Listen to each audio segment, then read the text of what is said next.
Here is overview of the key aspects of the conflict between China and Tibet. In 1950, the People's Liberation Army of China entered Tibet, claiming it as part of its territory.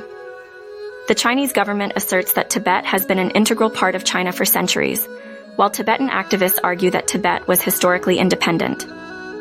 The 14th Dalai Lama, the spiritual leader of Tibetan Buddhism, fled to India in 1959 following a failed uprising against Chinese rule in Tibet.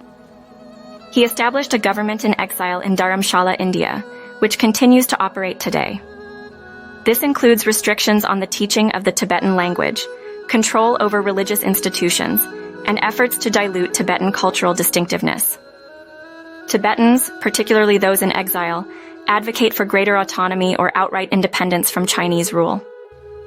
The Chinese government, however, maintains that Tibet is an integral part of China and rejects any calls for independence.